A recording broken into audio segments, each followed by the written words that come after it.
ಈ ವಿಡಿಯೋವನ್ನು ನೋಡುವ ಮುನ್ನ ನೀವು ಇನ್ನೂ ಕೂಡ ನಮ್ಮ ಚಾನೆಲ್ ಅನ್ನು ಸಬ್ಸ್ಕ್ರೈಬ್ ಆಗದಿದ್ದರೆ ಸಬ್ಸ್ಕ್ರೈಬ್ ಆಗಿ ಮತ್ತು ಈ ವಿಡಿಯೋಗೆ ಒಂದು ಲೈಕ್ ಮಾಡಿ. ಹಲೋ ಫ್ರೆಂಡ್ಸ್, ನನ್ನ ಹೆಸರು ರಘು. ಮನೆಯ ಜವಾಬ್ದಾರಿ ಇನ್ನಿತರ ಕಾರಣದಿಂದ ಬೇಸತ್ತು ಗೆಳೆಯನ ಊರಿಗೆ ಬಂದಿದ್ದೇನೆ. ಇಲ್ಲಿ ಕೆಲಸ ಹುಡುಕಿ ಜೀವನವನ್ನು ಕಟ್ಟಿಕೊಳ್ಳುತ್ತಿದ್ದೇನೆ. ಹೀಗಿರುವಾಗ ಮನೆಯನ್ನು ಬದಲಾವಣೆ ಮಾಡಿದಾಗ ನಡೆದ ಘಟನೆಯನ್ನು ವಿಡಿಯೋದಲ್ಲಿ ಹೇಳುತ್ತಾ ಇದ್ದೇನೆ. ವಿಡಿಯೋವನ್ನು ಸ್ಕಿಪ್ ಮಾಡದೆ ಸಂಪೂರ್ಣವಾಗಿ ನೋಡಿ. ಕೋಲಾರ ನನಗೆ ಹೊಸದು. ಮೊದಲು ಇಲ್ಲಿ ಇರೋದೇ ಕಷ್ಟ ಆಗಿತ್ತು. ಅದರಲ್ಲಿ ಸಿಟಿಯಲ್ಲಿ ಯುವಕರಿಗೆ ಮನೆ ಬಾಡಿಗೆ ಕೊಡುವುದೇ ಕಷ್ಟ. ಹೀಗಾಗಿ ನಮ್ಮ ಆಫೀಸ್ದಿಂದ ಬಹುದೂರದಲ್ಲಿ ರೂಮ್ ಬಾಡಿಗೆ ಪಡೆದುಕೊಂಡಿದ್ದೇನೆ. ಬಾಡಿಗೆಯು ತುಸು ಕಡಿಮೆಯೇ ಇದೆ. ನಮ್ಮ ಮನೆಯ ಓನರ್ ಮನೆಯಲ್ಲಿ ಒಬ್ಬರೇ ಇದ್ದರು. ಅವರ ಯಜಮಾನರು ಕಳೆದ ವರ್ಷ ಹೃದಯಾಘಾತದಿಂದ ತೀರಿ ಹೋಗಿದ್ದಾರೆ. ಇವರಿಗೆ ಓರ್ವ ಮಗ ಇದ್ದಾನೆ. ಅವನು ಸಹಿತ ಬೆಂಗಳೂರಿನಲ್ಲಿ ಓದುತ್ತಿದ್ದಾನೆ. ಮನೆ ನಡೆಸಲು ಒಂದು ಸಣ್ಣ ಅಂಗಡಿ ಇಟ್ಟುಕೊಂಡಿದ್ದಾರೆ. ಹೀಗಾಗಿ ದಿನ ಆಫೀಸ್ಗೆ ಹೋಗಿ ಬರುವಾಗ ಅವರ ಅಂಗಡಿಗೆ ಹೋಗಿ ಬರುತ್ತಿದೆ. ಅವರ ಸ್ನೇಹ ಕೂಡ ಆಗಿತ್ತು. ಸಮಯ ಸಿಕ್ಕಾಗ, ಕೆಲಸಕ್ಕೆ ರಜೆ ಇದ್ದಾಗ ಅವರೊಂದಿಗೆ ಹರಟೆ ಹೊಡೆಯುತ್ತಿದೆ. ನೂರಾರು ವಿಚಾರಗಳನ್ನು ಮಾತನಾಡುತ್ತಿದ್ದೆವು. ನಮ್ಮ ಮನೆಯ ಓನರ್ ತುಂಬಾ ಒಳ್ಳೆಯವರು ಆಗಿದ್ದರು. ಮನೆಯಲ್ಲಿ ಏನಾದರೂ ಸ್ಪೆಷಲ್ ಮಾಡಿದಾಗ ನನ್ನ ಕರೆದು ಊಟ ತಿಂಡಿ ಕೊಡುತ್ತಿದ್ದರು.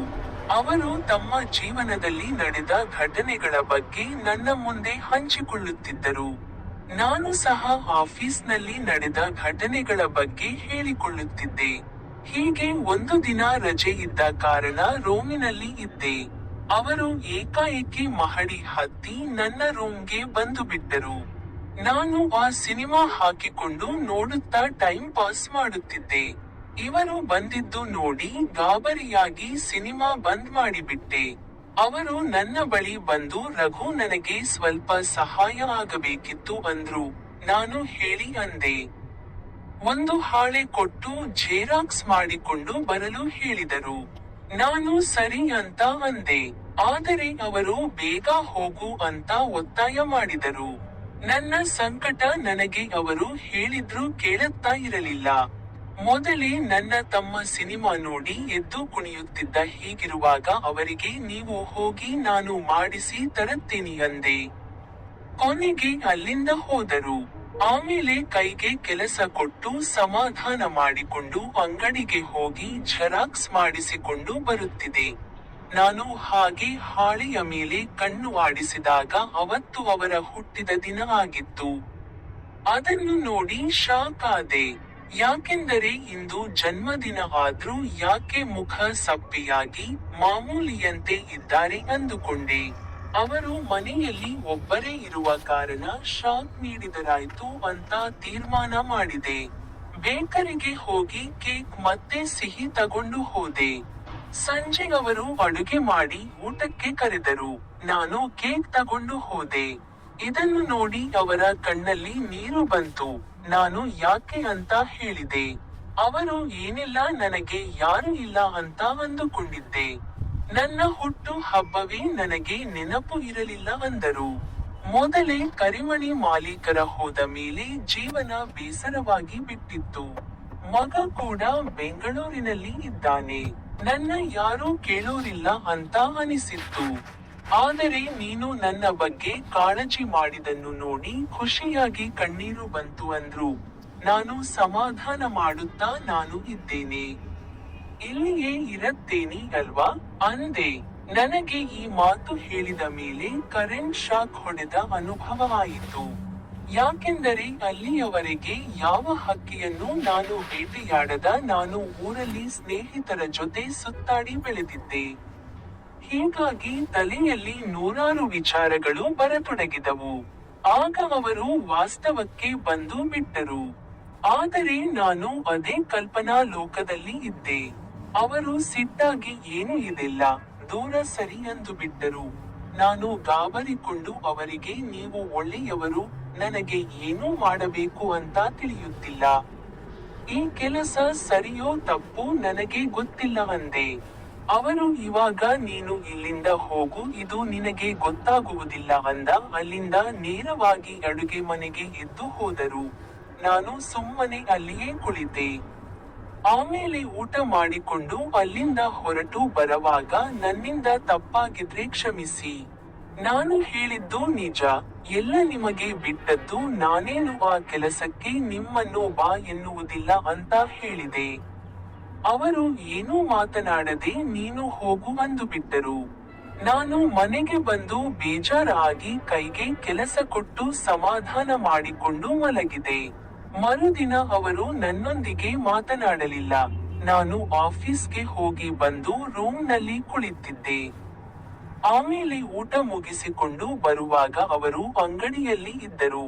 ನಾನು ಅವರ ಬಳಿ ಹೋಗಿ ಸ್ವಲ್ಪ ದಿನದಲ್ಲಿ ಮನೆ ಖಾಲಿ ಮಾಡತ್ತಾ ಇದ್ದೇನೆ ಅಂತ ಹೇಳಿದೆ. ಅವರು ಸುಮ್ಮನೆ ಇದ್ದರು. ಮರುದಿನ ನಾನು ಆಫೀಸ್ಗೆ ಹೋಗುವಾಗ ಅವರು ಚಹಾ ಕುಡಿಯಲು ಕರೆದರು. ನಾನು ಹೋಗಲಿಲ್ಲ. ಆಗ ಅವರು ಮೆಸೇಜ್ ಮಾಡಿ ನೋಡು, ಎಲ್ಲ ಅಷ್ಟು ಸುಲಭವಲ್ಲ. ಯಾಕೆ ಮನೆ ಖಾಲಿ ಮಾಡತ್ತಾ ಇದ್ದೀಯಾ ಅಂತ ನನಗೆ ಗೊತ್ತು. ನಾನು ಸ್ವಲ್ಪ ವಿಚಾರ ಮಾಡಬೇಕು ಅಲ್ವಾ ಅಂತ ಹೇಳಿದ್ರು. ನಾನು ಆಫೀಸ್ಗೆ ಹೋದ್ರೂ ಸಹಿತ ಕೆಲಸ ಮಾಡೋಕೆ ಮನಸ್ಸು ಬರಲಿಲ್ಲ. ಯಾಕೆಂದರೆ ಅವರು ಹೇಳಿದ ಮಾತುಗಳ ಬಗ್ಗೆ ವಿಚಾರ ಮಾಡುತ್ತಿದ್ದೆ. ಆದರೆ ಮನಸ್ಸಿನ ಒಂದು ಕಡೆಗೆ ಸ್ವಲ್ಪ ಕಾದು ನೋಡೋಣ ಅಂತ ಅಂದುಕೊಂಡೆ. ಆದರೆ ಕೆಲಸ ಮಾಡೋಕೆ ಮನಸ್ಸು ಬಾರದ ಕಾರಣ ಅವತ್ತು ಅರ್ಧ ದಿನ ರಜೆ ಹಾಕಿ ಊರೆಲ್ಲ ಸುತ್ತಿಕೊಂಡು ಮನೆಗೆ ಹೋದೆ. ಹೀಗೆ ಬಂದಾಗ ಸಂಜೆ ಆಗಿತ್ತು. ಆಗ ನಾನು ಬೈಕ್ ನಿಲ್ಲಿಸಿ ಬೇಜಾರಿನಿಂದ ಹೋಗಿ ರೆಸ್ಟ್ ಮಾಡಿದೆ. ಹೀಗೆ ಮಲಗಿದಾಗ ಯಾರೋ ಯಾಕೆ ಹುಷಾರಿಲ್ವಾ ಎಂಬ ದನಿ ಬಂತು. ಕಣ್ಣು ಬಿಟ್ಟು ನೋಡಿದಾಗ ಇವರು ಬಂದಿದ್ದರು. ನಾನು ಏನೆಲ್ಲ ನಿಮಗೆ ಯಾಕೆ ಅಂದುಬಿಟ್ಟೆ. ಆಗ ಅವರು ಯಾಕೆ ಏನಾಯ್ತು, ಬೇಜಾರಿನಲ್ಲಿ ಇದ್ದೀಯಾ, ಹುಷಾರಾಗಿ ಇದ್ದೀಯಾ ಅಲ್ವಾ ಅಂದರು. ನಾನು ಸುಮ್ಮನೆ ಇದ್ದೆ. ಆಗ ಅವರು ಹಾಗಿದ್ರೆ ನೀನು ಮನೆ ಖಾಲಿ ಮಾಡೋದಾದ್ರೆ ಮಾಡು ಅಂದುಬಿಟ್ಟರು. ಅವರ ಮಾತು ಕೇಳಿ ಶಾಕ್ ಜೊತೆಗೆ ಸಿಟ್ಟು ಬಂತು. ಅವರು ಇವಾಗ ಮನೆ ಖಾಲಿ ಮಾಡಿ ಎಲ್ಲಿಗೆ ಹೋಗತ್ತೀಯಾ, ನಿನಗೆ ಈ ಏರಿಯಾದಲ್ಲಿ ಯಾರು ಮನೆ ಬಾಡಿಗೆ ಕೊಡುತ್ತಾರೆ ಅಂದರು. ಮೊದಲೇ ಸಿಟ್ಟಿನಲ್ಲಿದ್ದ ನಾನು ಎಲ್ಲಿಗೆ ಆದರೂ ಹೋಗುತ್ತೇನೆ, ಅದನ್ನು ಕೇಳೋಕೆ ನೀವು ಯಾರು ಅಂದೆ. ಅವರು ಹೌದಾ, ಹಾಗಿದ್ರೆ ನಾನು ಅಪರಿಚಿತ ವ್ಯಕ್ತಿ ಆಗಿದ್ದೀನಿ ಅಲ್ವಾ ಅಂದರು. ನಾನು ಸುಮ್ಮನೆ ಇದ್ದೆ. ಅವರು ಸರಿಯಾಗಿದ್ದು ಆಗಿ ಹೋಯಿತು, ಇವಾಗ ಬಾ ಅಡುಗೆ ಮಾಡಿದ್ದೇನೆ ಅಂದರು. ನಾನು ಹವಿಸಿಲ್ಲ ಅಂದೆ. ಅವರು ಇವಾಗ ಬರದೇ ಇದ್ರೆ ನನ್ನ ಮೇಲೆ ಆಣೆ ನೋಡು ಅಂದ್ರು. ಆಗ ಸರಿ ಬರುತ್ತೇನೆ, ನೀನು ಹೋಗಿ ಅಂದೆ. ಆಮೇಲೆ ಹೋಗಿ ಊಟ ಮುಗಿಸಿ ವಾಪಸ್ ಬರುತ್ತಿದ್ದೆ. ಅವರು ನಿಲ್ಲೋ ಅಂದ್ರು, ಮಾತಾಡಬೇಕು ಅಂದ್ರು. ನಾನು ಸಿಟ್ಟಿನಿಂದ ನಾಳೆ ಆಫೀಸ್ಗೆ ಬೇಗ ಹೋಗಬೇಕು ಅಂದೆ. ಅವರು ಆಯ್ತು ಸರಿ ಹೋಗು ಅಂದ್ರು. ಆಮೇಲೆ 2 ದಿನದ ಹಿಂದೆ ಆ ಕೆಲಸದ ಬಗ್ಗೆ ಹೇಳಿಬಿಟ್ಟೆ. ಆಮೇಲೆ ನನ್ನ ಬಗ್ಗೆ ಒಂದು ಸಾರಿ ವಿಚಾರ ಮಾಡಿದ್ದೀಯಾ ಎಂದರು. ನಾನು ಸುಮ್ಮನೆ ಇದ್ದೆ. ಅವರು ಮಾತನಾಡುತ್ತಾ ಆಮೇಲೆ ವಿಚಾರ ಮಾಡಿದಾಗ ನೀ ಹೇಳಿದ ಮಾತು ಸರಿ ಅನಿಸ್ತು ಅಂತ ಅಂದ್ರು. ಆದರೆ ಇದೀಗ ಆ ಕೆಲಸ ಸರಿಯೋ ತಪ್ಪು ಗೊತ್ತಿಲ್ಲ, ಆದರೆ ನೀ ಏನ ಮಾಡತ್ತೀಯಾ ಮಾಡು, ಆದರೆ ಎಲ್ಲಿಯೂ ಈ ಬಗ್ಗೆ ಬಾಯಿ ಬಿಡಬಾರದು ಅಂದ್ರು. ಅವರ ಮಾತು ಕೇಳಿ ಸಿಟ್ಟು ಹೋಗಿ ಖುಷಿ ಬಂತು. ಅವತ್ತು ಟಿವಿ ನೋಡುತ್ತಾ ಆ ಕೆಲಸ ಮುಗಿಸಿದ್ದೆವು. ಅದಾದ ನಂತರ ರಜೆ ಇದ್ದಾಗ ಆ ಕೆಲಸ ಮಾಡುತ್ತೇವೆ. ಇದೀಗ ನನಗೆ ವರ್ಗಾವಣೆ ಆಗಿದೆ. ಇವೆಲ್ಲ ಇದೀಗ ಸವಿನೆನಪಿಗಾಗಿ ಇವೆ. ಫ್ರೆಂಡ್ಸ್, ನನ್ನ ಈ ಕಥೆ ನಿಮಗೆ ಇಷ್ಟ ಆದರೆ ಈ ವಿಡಿಯೋಗೆ ಒಂದು ಲೈಕ್ ಮಾಡಿ, ಚಾನೆಲ್ ಸಬ್ಸ್ಕ್ರೈಬ್ ಮಾಡಿ. ಧನ್ಯವಾದಗಳು.